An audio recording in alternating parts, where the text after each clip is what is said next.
Hello दोस्तों, आज हम एक्सप्लेन करने वाले हैं कॉमेडी ड्रामा और सस्पेंस से भरी मूवी उफ ये स्यापा। इस फिल्म में एक भी डायलॉग नहीं है, फिर भी इसकी कहानी आपको पूरी समझ में आएगी। फिल्म की कहानी एक सीधे साधे आदमी के इर्द गिर्द घूमती है। उसकी जिंदगी पूरी तरह से तब बदल जाती है जब उसके घर में से एक लड़की की डेड बॉडी मिलती है। तो इसका मर्डर किसने और क्यों किया, चलिए जानते हैं। फिल्म की शुरुआत कोलकाता शहर से होती है। एक आदमी पार्सल को कुरियर करवाने जाता है। कुरियर वाला इशारा करके पूछता है क्या है इसमें। वो आदमी कुछ नहीं बताता है और एक्स्ट्रा रुपए दे देता है। फिर फॉर्म में एड्रेस लिखने लगता है। तभी उसे छींक आती है और सारी तंबाकू फॉर्म पर गिर जाती है। कुरियर वाला उस पार्सल को गलती से केसरी के एड्रेस पर भेज देता है। अगले सीन में केसरी को देखते हैं जो अपनी पड़ोसन कामनी को घूर रहा होता है। तभी उसकी पत्नी पुष्पा देख लेती है और तमाचा मार देती है। तभी कुरियर वाला पार्सल देने आ जाता है। उसके जाने के बाद वो उससे माफी मांगता है, लेकिन वो अपने बेटे को लेकर चली जाती है। केसरी उसे मनाने पीछे पीछे बस स्टैंड तक आता है। तभी वहाँ से कामनी गुजरने लगती है और केसरी उसे देखता ही रहता है। इससे पुष्पा और नाराज हो जाती है। फिर घर आते समय वो देखता है एक लड़की अपने बॉयफ्रेंड को पीट रही होती है। फिर उसकी नजर एक पोस्टर पर पड़ती है जिसमें लिखा होता है जो चला गया जाने दो, एंजॉय करो। यहाँ से वो मूवी देखने जाता है जहाँ चंगू उसे ब्लैक में टिकट देने लगता है, लेकिन वो नहीं खरीदता है। कुछ देर बाद इंस्पेक्टर हसमुख आता है और चंगू को पकड़कर ले जाता है। मूवी देखने के बाद वो शराब खरीदता है और घर पहुंचकर फुल एंजॉय करता है। इसके साथ ही कामनी को इम्प्रेस करने की कोशिश करता है। तभी हम देखते हैं दो लोग उस पर नजर रख रहे होते हैं। फिर उसी रात पुष्पा की फोटो देखकर याद करने लगता है और शराब के नशे में उसे किस वाले मैसेज भेज देता है, जिसे देखकर पुष्पा केसरी और कामनी के बारे में सोचने लगती है। फिर गुस्से में सारा सामान यहाँ वहाँ फेंकने लगती है। इधर वो टीवी में सर्कस देखता है जिसमें एक आदमी लड़की की तरफ चाकू फेंक कर मारता है। फिर वो कामनी को इम्प्रेस करने के लिए चाकू को फेंकने की प्रैक्टिस करने लगता है। दोबारा चाकू उठाने जाता है तो पुष्पा की डेड बॉडी देखकर चौंक जाता है, क्योंकि उसे लगता है उसके चाकू से पुष्पा मर गई है। पहले तो वो पुलिस को बुलाने की सोचता है, अगर पुलिस आएगी तो उसे ही पकड़ लेगी। फिर उसे घसीटते हुए स्टोर रूम में ले जाता है। तभी उसे पुष्पा की वीडियो कॉल आती है जिसे देखकर वो बहुत डर जाता है। फिर उसे बोरे में भरकर फेंक आता है। तभी उसे कोई देख लेता है और घर आकर खून के धब्बे वगैरह साफ करने लगता है। अगले दिन कामनी उसके घर में आकर फ्लर्ट करने लगती है। वो उसे किस करने की कोशिश करता है। तभी उसका सपना टूट जाता है और उसके सामने कामनी इंस्पेक्टर के साथ खड़ी होती है। फिर घुंगरा बताता है उसने लड़की को मारकर डेड बॉडी को यहीं छिपा दिया था। इसके बाद वो इन्वेस्टिगेशन करने लगता है। फिर वहाँ पुष्पा आ जाती है जिसे जिंदा देख पुलिस उसे छोड़ देता है। पुष्पा को लगता है कामनी और केसरी कुछ कर रहे थे, इसलिए पुलिस ने उन्हें पकड़ लिया है। फिर वो नाराज होकर चली जाती है। कुछ देर बाद वो वहां जाकर देखता है तो डेड बॉडी नहीं मिलती है। तभी हम उस लड़की को देखते हैं जो केसरी का पीछा कर रही होती है। अब कहानी कुछ घंटे पहले फ्लैशबैक में जाती है। ये लड़की पुष्पा की हम शकल रवन्या है जो घुघरा और केसनी के साथ पार्सल लेने जाती है। कुरियर वाला केसनी को बताता है पार्सल तो केसरी के यहाँ डिलीवर हो गया है। फिर वो लोग पार्सल लेने केसरी के घर जाते हैं तो वहाँ ताला लगा देखते हैं। इसके बाद वो लोग पीछे से घुसते हैं और पार्सल ढूंढने लगते हैं।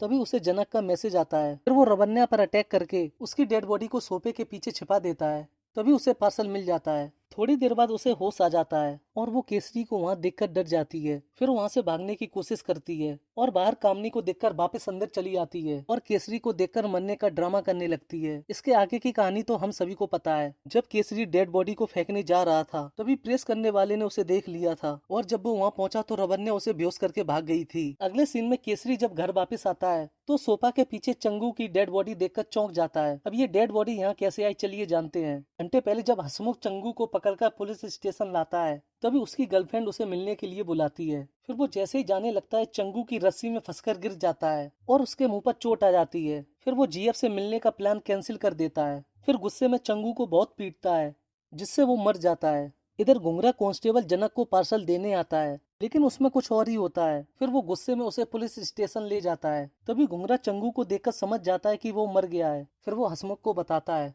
जैसे आपने इसे मारकर यहाँ छिपा दिया है वैसे ही मैंने भी एक लड़की को मारकर छिपा दिया है। फिर वो उसके साथ केसरी के घर गया था जो कि हमने शुरुआत में देखा था। फिर थोड़ी देर बाद वो दोनों चंगू की डेड बॉडी को बैग में भरकर केसरी के घर में पीछे से घुस जाते हैं और डेड बॉडी को सोफा के पीछे छिपाकर बैग को बेड के नीचे छोड़ देते हैं। अगले सीन में वो पुष्पा को मेल करता है मैंने तुम्हारे साथ गलत किया है जिसकी मुझे अब सजा मिल रही है। मैं अपनी गलती सुधारना चाहता हूँ, मुझे एक मौका दो। मैंने अपना घर तुम्हारे नाम कर दिया है और गाँव की खेती बेटे के नाम कर दी है, चाहो तो आकर चेक कर लो। अगले दिन केसरी चंगू की डेड बॉडी को बैग में भरकर ले जाने लगता है तभी उसे पकड़ने के लिए पुलिस आ जाती है, जिन्हें देखकर कामनी बहुत डर जाती है, क्योंकि वो अपने फ्लैट में नकली नोट छापती थी। फिर वो उन पैसों को बैग में भरकर अपने आदमी को बाहर भेज देती है। ये बैग सेम टू सेम हंसमुख के बैग जैसा होता है। पार्सल को ढूंढते हुए घुंगरा जनक और रवन्या भी वहाँ आ जाते हैं। थोड़ी देर बाद पुष्पा भी वहाँ आ जाती है। उसका bag same to same Kesari और कामनी के बैग जैसा होता है। वो वहाँ पर प्रेस करने वाले को बैग अंदर ले जाने के लिए बोलती है। जैसे ही वो बैग अंदर ले जाता है, उसमें से कुछ निकालने लगता है। तभी पुलिस को देखकर बैग वहीं छोड़ देता है। इधर वो आदमी रुपयों से भरा बैग वहीं छोड़कर गाड़ी लेने चला जाता है। वहीं हसमुख को देखकर केसरी भी बैग छोड़कर भाग जाता है और इस तरह से तीनों के बैग आपस में एक्सचेंज हो जाते हैं। फिर वो अपना समझकर दूसरा बैग बाहर लाता है। तभी पुष्पा उसे देख लेती है और उसे घर के अंदर ले जाने लगती है। अम्मी को लगता है ये बैग उसका है और उसे लेकर भागने लगती है। पुष्पा भी उसके पीछे पीछे भागती है। तभी रवन्या उसे देख लेती है और अपना पर्स निकाल कर देखती है, तो हमें पता चलता है ये दोनों जुड़वा बहनें हैं। और वो दोनों बैग को अपनी तरफ खींचने लगती हैं, जिससे बैग खुल जाता है और सारे पैसे बिखर जाते हैं और बैग का धक्का लगने से वो खिड़की के बाहर लटक जाती है। फिर रवन्या उसे बचा लेती है। इधर दूसरे बैग में उसे पुष्पा के कपड़े मिलते हैं। तभी सीबीआई वाले आकर सभी को पकड़ लेते हैं, क्योंकि उस पार्सल में ड्रग्स होता है। और हमें पता चलता है जो दो लोग केसरी पर नजर रख रहे थे वो भी सीबीआई ऑफिसर थे। फिर पता चलता है जब वो आदमी कुरियर करवाने आया था तो कुरियर वाले को उस पर शक हो गया था और उसने जानबूझकर गलत एड्रेस पर वो पार्सल भेज दिया था और इसकी बात उसने सीबीआई ऑफिसर को बता दी थी। और तीसरा बैग हसमुख अपनी गाड़ी में ले आता है, जिसमें चंगू की डेड बॉडी होती है। और ये फिल्म यहीं खत्म हो जाती है। आपको ये मूवी कैसी लगी कमेंट बॉक्स में जरूर बताएं। तब तक के लिए वीडियो को लाइक करें और आने वाली नई नई वेब सीरीज मूवीज का एक्सप्लेनेशन देखने के लिए हमारे चैनल को सब्सक्राइब करना बिल्कुल ना भूलें।